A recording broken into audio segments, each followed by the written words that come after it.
Sa carte d'électeur en main, Moïse Katumbi se lance désormais dans un long marathon qui le conduira, selon ses partisans, jusqu'au palais présidentiel.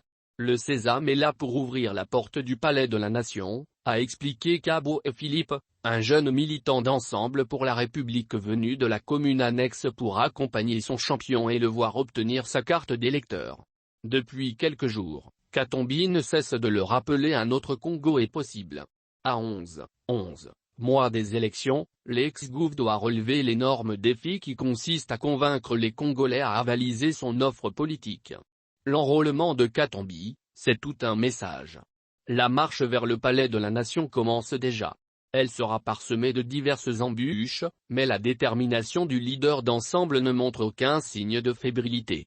Carte d'électeur brandie à l'immense foule de militants dans la cour de l'école Boakia, à un jet de pierre de la paroisse Marie des Pauvres, dans la commune de la Ruachi, Katumbi s'est félicité d'avoir accompli son devoir civique. Il a appelé ses millions de soutiens à faire comme lui pour avoir le 20 décembre 2023, la décision de trancher, mais surtout, de barrer la route à la fraude et d'annihiler toute tentative de tricherie. En participant au vote, vous prenez le destin du pays en main, a-t-il rappelé. La situation actuelle le désole.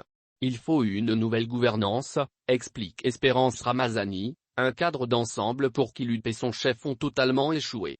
Après son enrôlement, le débat sur la prétendue nationalité est définitivement clos. Seuls les Congolais ont droit à la carte. Il l'a eu et personne ne pouvait l'empêcher, même pas la CENI, a tempêté un cadre Ensemble qui parle de la médisance mal placée. Désormais, le leader d'Ensemble va sillonner le Congo profond. Autant ses autres challengers le font, autant lui aussi se doit de poursuivre son safari dans la partie ouest du pays. Congo central, Grand Bandindu et Équateur avant l'espace Grand Kasaï sont déjà inscrits dans son agenda. L'homme est adulé partout au pays, tout ce qu'il touche lui réussit, a expliqué l'un de ses bras droits. Avec Katumbi, il n'y aura pas de problème de carnet d'adresse, ironise-t-il en se référant à Bizelol qui a humilié le pays en vantant le régime despotique de Kagame. Katumbi, lui-même, est un passe-partout, il entre dans toutes les grandes cours du monde et pénètre dans les palais décisionnels les plus réputés en Occident, disait un ancien diplomate européen. Dans son entourage, on met en avant son pragmatisme qui tranche avec la bureaucratie et les promesses illimitées des dirigeants actuels. Si, en 2018, Moïse Katumbi avait été empêché par Kabila de briguer la magistrature suprême, le régime Tshisekedi aura du mal à trouver un prétexte pour justifier sa mise à l'écart. Le monde ne le permettra pas, avertit un responsable d'une organisation des droits de l'homme qui dit stop à la discrimination.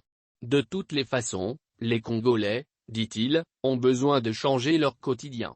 Le moment fatidique de défendre le bilan arrive bientôt. Au quartier général d'Ensemble à Kinshasa, on assure que Katumbi aura l'occasion de dérouler son convaincant projet de société aux Congolais.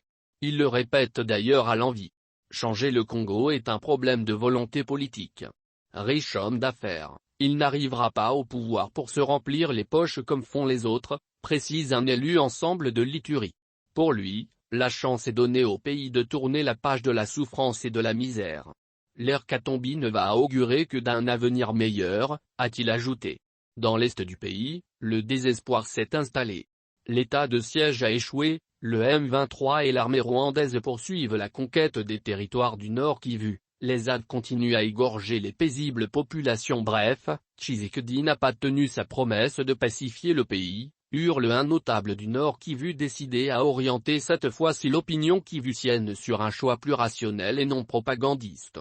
Au congrès d'Ensemble en décembre 2022 à Lubumbashi, Katumbi avait exprimé son dépit de voir le pays sombrer à cause de gouvernance non éclairée, conduisant toute une nation dans le gouffre. Pour lui, l'heure a sonné pour redonner aux Congolais le sourire. Ma vision est la vôtre, mon ambition est de rendre le Congolais fier de son pays. Sortir le Congolais de la pauvreté qui est devenue une honte. Chers frères et sœurs, je suis un homme d'action, avait-il harangué les participants et d'autres invités. De vive voix, il s'était engagé, de bâtir un État juste, une république exemplaire où chacun pourra vivre en sécurité et dans la dignité, par le fruit de son travail. Ambitieux, déterminé et guidé par la volonté de réussir son grand challenge, Moïse Katumbi se veut d'être celui qui sortira le Grand Congo du bourbier actuel. Le pays est devenu la risée du monde, il n'est plus respecté, pourtant, il a la vocation de jouer les premiers rôles dans la sous-région, en Afrique et dans le monde. Foi de Katumbi, la RDC fera entendre sa voix partout et elle sera audible. Le candidat Ensemble à la présidentielle de 2023 affiche sa détermination de redistribuer équitablement les revenus à la population. Il a hâte de briser cette spirale de détournement de deniers publics par des dirigeants politiques au détriment du peuple qui croupit continuellement dans la misère. Des exemples sur sa gestion de l'ex-province du Katanga sont légion. De $0, il a laissé le budget de la province à plus d'1 milliard. En plus, Lubumbashi qui était une ville poussiéreuse a changé de visage avec la construction de plusieurs routes, selon un agent de l'État.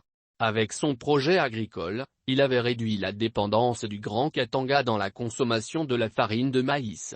Bref, il a réalisé beaucoup de choses, même si à l'époque, sa marge de manœuvre était limitée par le pouvoir de Kinshasa. D'ailleurs, les autres anciens districts de l'ancien Katanga à savoir le Lualaba, le Olomami et le Tanganyika gardent encore de bons souvenirs de Katumbi.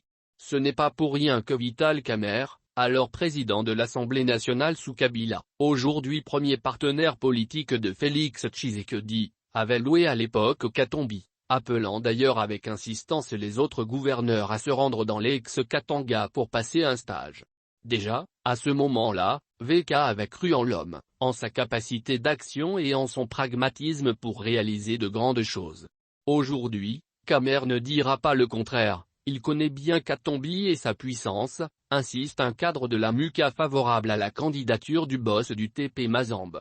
Le débat du qui a fait quoi, où, quand et comment va, dans les jours à venir, cristalliser l'opinion. Katumbi va s'appuyer sur son bilan élogieux à la tête de l'ancienne province du Katanga pour dire aux Congolais, au niveau national, qu'il fera plus. Et il tiendra parole. Un ancien dirigeant sportif quinois pense que l'ex-gouv possède tous les atouts pour remporter la prochaine présidentielle après l'échec cuisant de Tshisekedi fils.